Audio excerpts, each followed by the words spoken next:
Masechet Baba Batra Daf Nun Chet, on commence Bezrat Hashem à la 4e ligne. La Gemara nous raconte ici toute une longue histoire avec Rabbi Bena.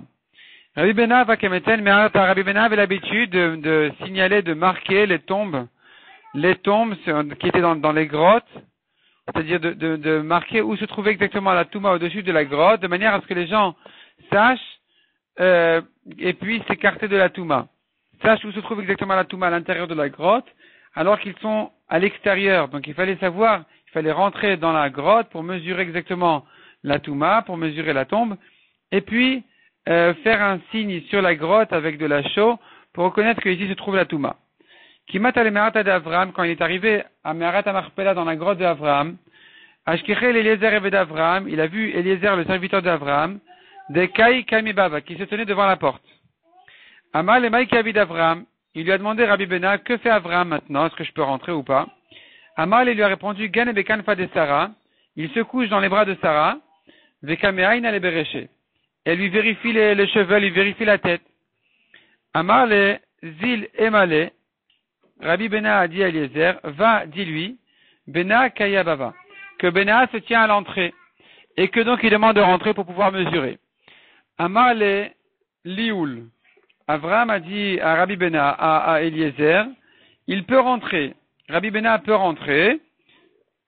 Mida Yedia, parce que tout le monde sait bien, de Yetzer Be'ayal Maleka, qu'après la mort, il n'y a pas de Yetzer Hara, donc il n'y a pas un problème de Tniout, qu'Avram soit couché comme ça, et donc il n'y a pas de problème que Rabbi Bena puisse rentrer dans ces conditions-là. Ayen Venafak. Il est rentré, il a mesuré, il est ressorti pour marquer au-dessus de la grotte exactement où se trouve l'emplacement l'emplacement d'Abraham. Qui matalemeata d'Adam Arishon. Quand il est arrivé à la grotte d'Adam Arishon, Yattabat Kol V'amra est sorti une voix du ciel et lui a dit, Nistakalta Bedmut Diukni.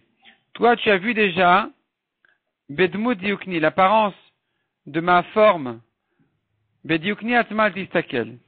Mais ma forme elle-même ne regarde pas. C'est-à-dire comme ça. Adam Arishon a été formé par Akadosh Baruch Hu. On l'appelle ma forme. Surtout d'après le passage qui dit Betsalem Elokim Baraoto. Akadosh Baruch Hu, à l'image de Dieu, il l'a créé. En tout cas, Adam Arishon et s'appelle ici ma forme ne regarde pas. Ne regarde pas mon image que j'ai créée dans Adam Arishon. Parce que il est trop grand pour que tu puisses le regarder. Mais, Sakdusha, c'est-à-dire, toi tu as vu déjà Yaakov qui est à l'image de Adam Arishon, ne regarde pas Adam Arishon lui-même. Et alors Rabbi Bena objecte, et il dit à Bein Aletune Meharta, je dois bien mesurer et marquer les grottes. Et alors la voix lui répond, tu n'as pas besoin de mesurer, Kemidat Aritona Karmidat Apilimit. La même taille de la grotte extérieure qui est la grotte d'Avraham, Yitzhak et Yaakov et leurs femmes, c'est la même taille que la grotte intérieure de Adam et Chava. Et donc, tu n'as pas besoin de remesurer, tu reprends les mêmes mesures et tu les marques sur la grotte intérieure. D'après celui qui dit que les grottes sont une au-dessus de l'autre, comme deux maisons, la maison et l'étage. Alors, Kemidat Eliona Karmidat Tartona. La même taille que tu as mesurée dans la maison supérieure, dans la grotte supérieure qui est celle de Adam, Avraham, Yitzhak et Yaakov, c'est les mêmes mesures qu'il y a dans la grotte inférieure, qui est celle de Adam Arishon. Amar Rabbi Bena nistakalti bishna kevav. Rabbi Bena dit, j'ai vu quand même les deux talons de Adam Arishon. Vedomim lishne galgale chama. Ils ressemblent à deux soleils. Et la Gemara dit là-dessus, Akol bifne Sarah, kekof bifne Adam. Tous devant Sarah ressemblent à un singe devant un homme. Sarah bifne Chava, kekof bifne Adam. La beauté de Sarah devant celle de Chava, comme un singe devant un homme. Chava bifne Adam, kekof bifne Adam. La beauté de Chava devant Adam, son mari Adam Arishon, comme un singe devant un homme. Adam bifne Shrina, kekof bifne Adam. Un homme devant la Shrina, la beauté d'un homme devant la Shrina, comme un singe par rapport à un homme, en face d'un homme. C'est-à-dire que la Shrina, elle apparaît dans les prophéties devant au prophète, et sous une image dont la beauté de Adam face à cette image-là, c'est comme un singe devant un homme, face à un homme. La Gemara continue à dire, la beauté des grands tzadikim, Shufri de Rav Kana, men Shufri de Rabbi Abaou. La beauté de Rav Kana, elle est un peu de la beauté de Rabbi Abaou. Shufri de Rabbi Abaou, men Shufri de Yaakov Avinu, qui elle-même n'est que un peu de la beauté de Yaakov. Shufri de Yaakov Avinu, men Shufri d'Adam Arishon, qui elle-même, donc la beauté de Yaakov Avinu n'est qu'un peu de la beauté d'Adam Arishon. Point. Le Rashba m'explique que Rabbi Bena, comme il était un grand tzaddik, il avait un droit et l'autorisation de rentrer chez les grands tzaddikim qui sont appelés vivants même après leur mort. Il fallait être un homme à la hauteur pour pouvoir entrer dans ces grottes-là et pour mesurer là-bas les tombes. Donc c'est lui qui a pris ça en charge, c'est lui qui s'est occupé de cette mitzvah-là en fait. Hawa Amgusha, de Avachatit Shichve, la Gemara nous raconte, Hawa Amgusha c'est un sorcier, de Avachatit Shichve. Il ouvrait les tombes pour sortir à la base des choses de valeur, des vêtements de valeur. Qui mata me'arata de Rav Tuvi bar Matna, quand il est arrivé dans la grotte de Rav Tuvi, Tafte Bedikne. Rav Tuvi qui était enterré a attrapé la barbe de ce sorcier-là. Ate Abaye, Abaye qui était l'ami de ce sorcier Goy, il est venu pour l'aider. Amar il a dit à Rav Tuvi, Bema tout aminar, je t'en prie, Shavke, laisse-le. Le Shana Achriti, l'année suivante, Hadarata Tafse Bedikne. À nouveau, il est revenu le sorcier et Rav Tuvi l'a attrapé à sa barbe. Ata Abaye, lo Shavke. Abaye est revenu pour aider le Goy, mais cette fois-ci Rav Tuvi ne l'a pas laissé. Adaite Maspera, Vegazia les Dikne, c'est ce qu'on a amené des ciseaux et qu'on lui a coupé la barbe. Aouda Amar Leucha, Vita de Afra. L'Agma continue à nous raconter des histoires sur Rabbi Bena, sur la Chochma de Rabbi Bena. Aouda Amar Leu, un homme avant sa mort a dit, Chavita de Afra lechad barai, un tonneau de terre à un fils, Chavita de Garme lechad barai, un tonneau d'os à un autre fils, à un fils, Chavita de Udra lechad barai, un tonneau de laine ou de plume au troisième fils. L'avouya de Maïki Amalo, il ne comprenait pas qu'est-ce qu'il voulait leur dire. Adou les kamé de Rabbi Bena, ils sont allés demander à Rabbi Bena comment juger ce cas-là. Amarlo, il leur a dit, Itlechu Hara, est-ce que vous avez des terrains? Amrou le in, oui. Itlechu Chayuta, est-ce que vous avez des bêtes? In, oui. Itlechu Bistrike, est-ce que vous avez des habits importants? In, oui. Alors il leur a dit, c'est exactement ce qu'il vous a dit. C'est-à-dire que votre père ne voulait pas passer pour un riche, et donc il a parlé comme ça, en machal, et un tonneau de terre, il voulait dire les terrains pour un tel, pour mon fils un tel. Un tonneau d'os, ça veut dire toutes les bêtes, les animaux sont pour le fils un tel. Et quand il vous a dit un tonneau de laine et de plumes, il faisait allusion aux habits. Les habits seront pour le troisième fils. Apparemment, c'était plus ou moins équivalent en valeur, et que donc il a voulu partager ses biens de cette manière-là, sans passer pour un riche. Aou Gavra, un homme, des Shamal et des Bitou, l'Agma nous raconte encore sur un homme qui a entendu sa femme dire, de Keamra les Brata, qui reprochait à sa fille en lui disant, Amaï le Tniat Beisura. Pourquoi tu fais tes avérotes sans discrétion? Pourquoi tu ne caches pas tes rapports interdits? Et la mère lui dit, continue à reprocher à sa fille en lui disant, Har iteta, elle parle d'elle-même, en disant sur elle-même, cette femme-là, donc moi-même, Asara bne itla, elle a 10 enfants, Velet lime avour, et je n'ai de ton père, et la chad qu'un enfant. Tous les autres enfants sont des mamzerim. Et tu vois que personne ne sait. Donc la femme, elle vient éduquer sa fille, d'être quand même un peu plus discrète que ça, et ne pas passer comme ça pour une femme que tout le monde sait que elle fait n'importe quoi. Qui Shachiv, cet homme-là, quand il est mort, avant de mourir, Amar, il voulait faire passer tous ses biens en héritage à son vrai fils. Il leur a dit comme ça, Kol nechasai lechad bara, tous mes biens ne sont que pour un fils. Le Yad Elemina, il ne savait pas à quel fils donner ses biens. À tous les camés de Rabbi Bena, ils sont allés se faire juger chez Rabbi Bena. Amar, il leur a dit, Zilu chavotu kivra davuchon, allez taper sur la tombe de votre père. Adekai ou maglilechu, jusqu'à ce qu'il se lève et qu'il vous dévoile, le minaychu shavka, à qui il a laissé son héritage. Azlu kulu, ils sont tous allés, les 9 enfants, ils sont allés sur la tombe du père pour taper là-bas, alors que Haoud Ebrava, le vrai fils, le Hazan n'est pas parti. Parce que les autres, c'est des Khatoufim, les Mamzerim, c'est des Khatoufim, et ils n'ont pas de problème d'aller te taper sur les tombes et crier là-bas. Alors que le fils, le vrai fils, il a un certain niveau de tsniout, de nature, puisque c'est un enfant cachère, de nature, il n'a pas cette chutzpah là d'aller taper sur les tombes, et donc, il n'est pas allé là-bas. Et alors, justement, Rabbi Bena leur a dit, Amalu kulu nirse dehai, tous les biens, il faut les donner à cet enfant-là qui n'est pas parti taper sur la tombe. Parce que Rabbi Bena a compris que c'était ça, en fait, l'intention du père. Certainement, il était plus attaché à ce fils-là qui, de nature, avait un meilleur caractère. Et c'est donc à lui qui voulait sûrement donner tous ses biens. Azlou, ils sont allés les 9 frères. Achlou Kurta Bemalka, ils sont allés dénoncer Rabbi Benaha au roi. Amré lui ont dit, Ikagawa Rabbi Uda, il y a un homme chez les Juifs, des Kamafik Mamonamein, Shebelo Saade, qui sort de l'argent des gens, qui jugent les gens et qui prend leur argent sans témoin, ou Belomide sans preuve. Atiu, Chavshu, ils sont allés, ils l'ont pris en prison. Azla Devitu, elle est venue la rabbinite de Rabbi Benaha, sa femme. Amra Leu, elle est allée dire au Goïm là-bas, elle leur a dit, écoutez, j'ai un problème, jugez-moi.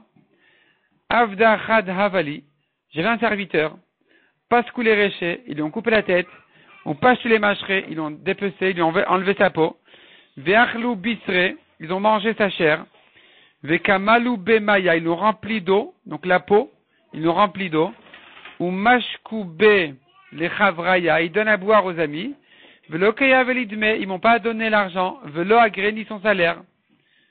Lo yade maike amra leu. Les juges n'ont rien compris de ce qu'elle voulait. Amré, ils ont dit, netou le hakima dioudaï, appelons le sage des juifs, Velema qui nous explique. Kariou les Rabbi Bena, ils ont sorti Rabbi Bena de la prison, ils l'ont appelé, pour lui demander qu'est-ce qu'elle veut cette femme-là. C'était sa femme, en fait, à Rabbi Bena lui-même, qui voulait qu'on libère son mari.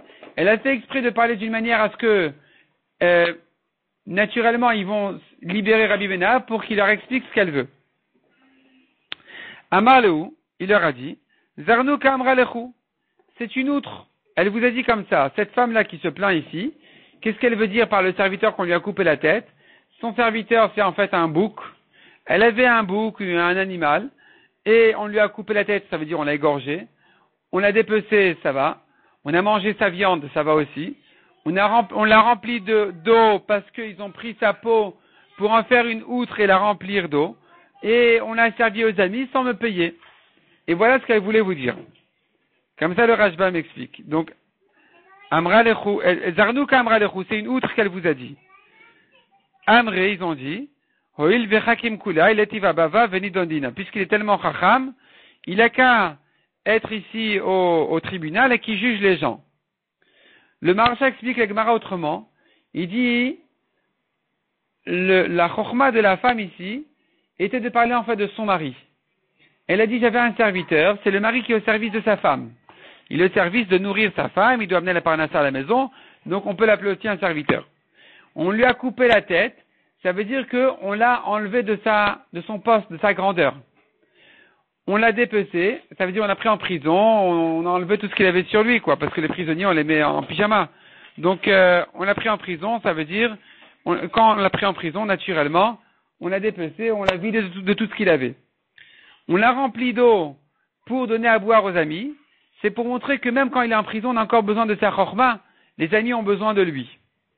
C'était ça, hein, ce qu'elle voulait dire par cette histoire-là c'était pour faire une allusion sur son mari. Donc effectivement, lui qui a su déchiffrer ce qu'elle voulait dire, ils l'ont libéré. Apparemment, il leur a pas expliqué quelle était son intention en fond. Mais elle-même s'est amusée à profiter de dire quelque chose qui avait un triple sens. un sens insensé, qui est le serviteur tout court, à qui on a coupé la tête, un sens qui était en fait le bouc, c'était l'outre, ils en ont fait une outre pour servir de l'eau, et un sens plus profond, que peut-être qu'elle ne leur a même pas expliqué, qui était en fait, faisait allusion à son mari. Donc, finalement, ils ont libéré son mari.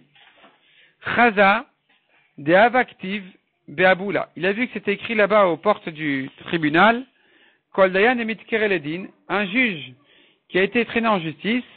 Losh Medayan n'est pas un juge parce que tu vois que c'est quelqu'un qui aime l'argent et que donc finalement les gens viennent se plaindre sur l'argent qu'il leur a pris et donc il n'est pas honnête. Peut-être qu'il a pris du shochad, il va juger les gens, mal juger les gens. Amar Leou, Rabbi Bena les a objecté. Il leur a dit, Elameata, d'après ça, Atainish Alma, quelqu'un qui vient se plaindre contre le juge pour rien, on tourne la page, ou Mazmin Eledina, et qui va convoquer en justice le juge pour rien, est-ce que tu vas le rendre pasoul, ce juge? Il faut corriger la phrase et dire autrement. Et la Koldayan de Mitkereledin, un juge qui a été traîné en justice, ou Maskin Mine Mamona Bedin, et de qui on a sorti l'argent en justice, Lav Shmedayan n'est pas un juge, parce qu'il n'est pas honnête. Katvuachi, donc les goïms là-bas ont ajouté la phrase suivante.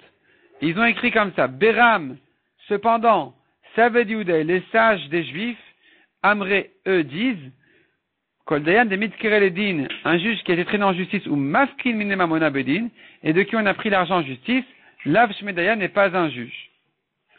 Chaza, Rabbi Bena a vu encore là-bas, dire-t-il que c'était écrit, il a vu que c'était écrit, Berosh Kolmota Anadam, à la tête de toute mort, moi le sang, parce que le sang est à la base de toutes les maladies.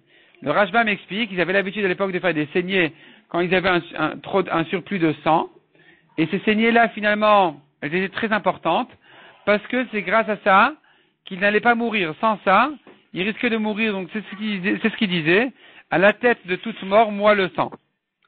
Berosh Kol Chayin, à la tête de toute vie, Anachamar, moi le vin, qui donne la vie et la santé. Bien sûr, sans exagérer. Et alors, il leur a demandé, et la Meata d'après ça, des Nafil Meigraomit, ou Nafil Mediklaomit, quelqu'un qui est tombé du toit et qui va mourir, ou bien du palmier, il est tombé, il est mort, Damakatle, est-ce que c'est le sang qui l'a tué? Pourquoi vous dites que le sang, il a la cause de toutes les morts? Vetou et encore, Mandedar Kelemeimat, quelqu'un qui va mourir, Mashkule Chamra Vechaya, on va lui donner à boire du vin, il va vivre. Et là, Achibel et Mirtav. Ainsi, il faut écrire, corrigez votre annonce, écrivez comme ça. Berosh Kol Marin, à la base de toutes les maladies, Anadam, moi le sang. Berosh Kol Asvan, à la base de toutes les santé, Anachamar, moi le vin. D'après cette correction, il ressort que c'est pas le sang qui est à la cause de toutes les morts. Il y a bien sûr d'autres morts que les problèmes de sang. Mais c'est par contre la cause des maladies. C'est à la base de toutes les maladies. À la tête de toutes les maladies, c'est ça le problème. Et le vin est à la base de la santé pour nous dire en fait que si quelqu'un il prenait du vin à temps, bien sûr dosé comme il faut, alors il n'en serait pas arrivé aux maladies. Katvuachi, donc effectivement ils ont corrigé et écrit, Beram cependant, Saved Yudai Amre, les sages des Juifs eux disent, Berosh Kol Marin Anadam, à la base de toutes les maladies, moi le sang, Berosh Kol Asvan Anachamar. Et à la base de toutes les Asvan, en fait c'est les médicaments, mais ça veut dire qu'ils ne tombent pas malades, c'est moi le vin. Baatar Delet Chamar, un endroit où il n'y a pas de vin, Saman mitbeu samanin, c'est là-bas qu'on cherche des médicaments, parce que c'est là-bas où les maladies commencent. Ktiv à Pitra de Kaputkia.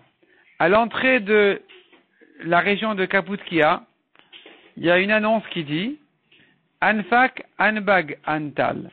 Nous avons une petite mesure de liquide qui s'appelle Anfak, qui peut s'appeler aussi Anbag Antal, tout ça c'est la même chose. Vezeu Antal, à quoi ça correspond? Zeu Revit Shel Torah. C'est un Revit, comme un Revit que nous avons dans le verre du Kiddush. Eh bien, ça c'est une quantité qui pourrait s'appeler Anpak, qui pourrait s'appeler Anbak, qui pourrait s'appeler Antal. Et donc, dans le commerce, si quelqu'un te dit, donne-moi un pack de vin, un bac de vin, un tal de vin, tu dois savoir que ça fait allusion justement à cette quantité-là d'un revit. Mishnah suivante. Amarzev eno chazaka ve'eshlim komo chazaka, amazrela yesh la chazaka. Nous avons ici Marzev et Mazrela. Marzev et Mazrela, Marzev et Mazrela sont traités ici dans la Mishnah pour savoir s'il a une chazaka ou pas. De quoi il s'agit exactement? Le Rashba m'explique. Mazrela, c'est une gouttière. Marzev, c'est pas une gouttière, contrairement à ce que nous avons l'habitude de dire en hébreu aujourd'hui. Marzev de la Mishnah n'est pas une gouttière. Marzev, c'est en fait un petit tuyau à la fin de la gouttière qui évacue les eaux. Et sur ça, nous dit la Mishnah, ce Marzev en question, ce tuyau, en no chazaka, veshlim komo chazaka. Lui, le tuyau n'a pas de chazaka. Donc celui qui a 3 ans, il a laissé un tuyau ici, qui en fait, l'eau qui évacue les eaux sur son voisin ne pourra pas, c'est-à-dire son voisin pourra lui l'empêcher de laisser le tuyau ici. Il n'a pas de chazaka en gardant le tuyau 3 ans. Par contre, à sa place, il y a eu une chazaka. La Gemara va expliquer qu'est-ce que ça veut dire. À Mazrela, alors que la gouttière, yesh la chazaka, elle a eu une chazaka, c'est-à-dire que si depuis 3 ans il a une gouttière ici, et que son voisin, un jour, il veut l'enlever, celui qui habite en bas, il veut l'enlever, il dit, écoute, ta gouttière, elle dépasse sur ma cour, il n'aura pas le droit de l'enlever. Il pourra lui dire, écoute, ça fait 3 ans qu'elle est là, c'est la preuve que tu m'as permis, que tu m'as vendu, que tu m'as donné, ou quoi. Sulama mitzriya no chazaka. Une échelle petite n'a pas de chazaka. Parce qu'une petite échelle, mobile, un jour elle est là, un jour elle est là-bas, elle bouge tout le temps, il n'y a pas de chazaka. C'est pas la preuve si elle est dans la cour que tu m'as permis de la laisser ici. Veletori yesh lo chazaka. Tandis qu'une échelle lourde et grande a une chazaka.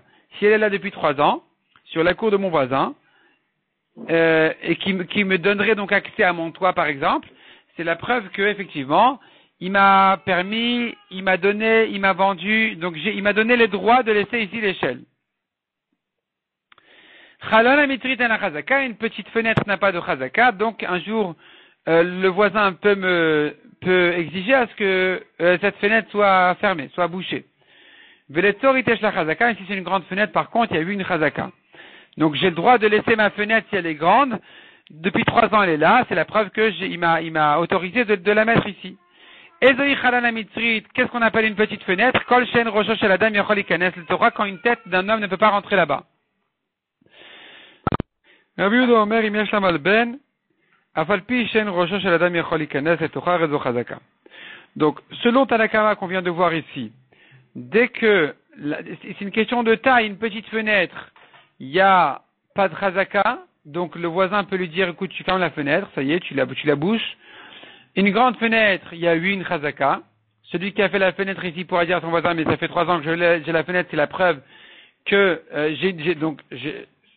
ça sera donc une preuve que j'ai raison de dire que tu m'as permis de faire cette fenêtre ici. Par contre, selon Rabbi Yehuda, il y a encore autre chose. Il mièche la malben, s'il a bien encadré la fenêtre, même si elle est petite, la tête d'un homme ne peut pas rentrer dans cette fenêtre, la chazaka elle est bonne.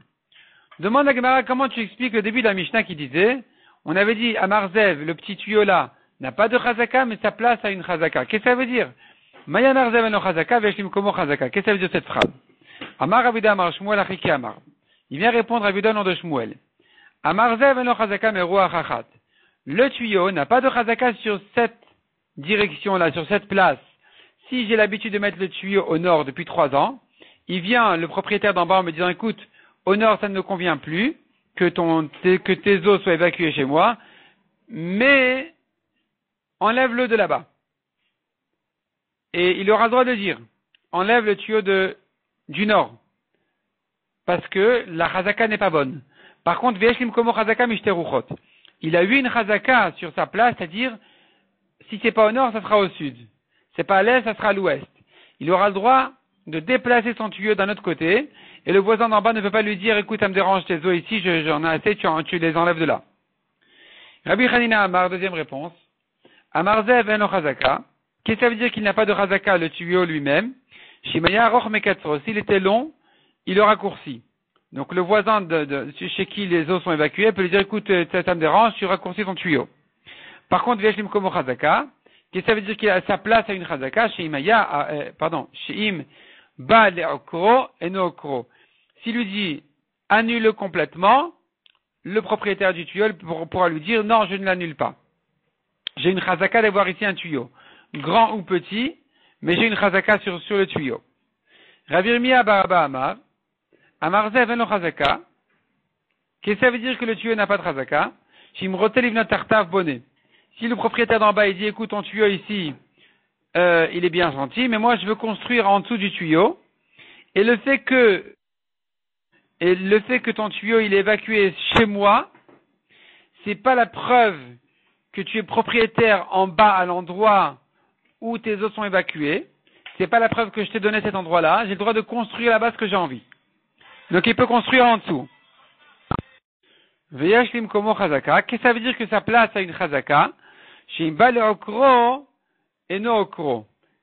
Il peut pas, le propriétaire d'en bas peut pas dire au propriétaire du toit, enlève complètement, annule complètement ton tuyau.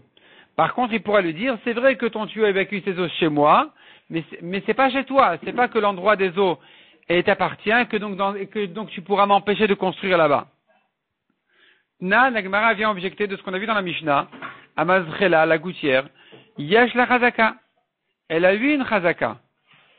Et donc la gouttière, elle a une chazaka, ça veut dire qu'elle peut rester telle qu'elle, là où elle est. Et comment tu expliques la différence entre la gouttière et le tuyau? Bishlam alemande amar anartar te shapir. Ça va pour les deux autres mande amar. On peut comprendre la différence entre la gouttière et le tuyau. Que le tuyau, puisque le tuyau il est moins important, il est moins fixé, on a l'habitude de le transporter de là à là. Donc on pourra dire sur le tuyau, tu le bouges du nord au sud, tu le raccourcis. Tout ça il peut dire sur un tuyau, pas sur une gouttière. Parce que la gouttière elle est fixée à son endroit, il ne pourra pas lui dire déplace là, il ne pourra pas lui dire raccourcis là. Et l'élément de Amarjim, Roselivna Tartav Bonnet. Mais d'après celui qui explique que le tuyau n'a pas de chazaka, ça veut dire que le propriétaire d'en bas peut construire en dessous du tuyau. Et donc tu viens dire, il peut construire en dessous du tuyau, malgré les eaux qui sont évacuées là-bas. Il peut construire en dessous d'un tuyau, oui, en dessous d'une gouttière, non. Quelle différence? Manav Kalemina. Pourquoi en dessous de la gouttière, il ne peut pas construire? Le propriétaire du toit pourrait empêcher le propriétaire de la cour de construire en dessous de sa gouttière. Pourquoi? Répond la Gemara, de quoi il s'agit ici? La gouttière, elle est une gouttière de pierre, et c'est une vraie construction.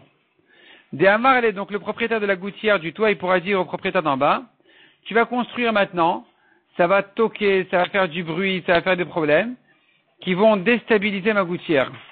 Le nichali de titre ashita, je ne veux pas que ma construction s'abîme par les vibrements, les bruits que tu fais.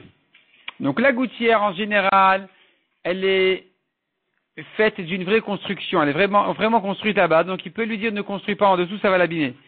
Mais le tuyau qui est en général en bois ou d'une autre matière, là, il ne peut pas l'empêcher de construire en dessous. Parce que d'abord, il est moins important, il est moins fixé, et ensuite, c'est-à-dire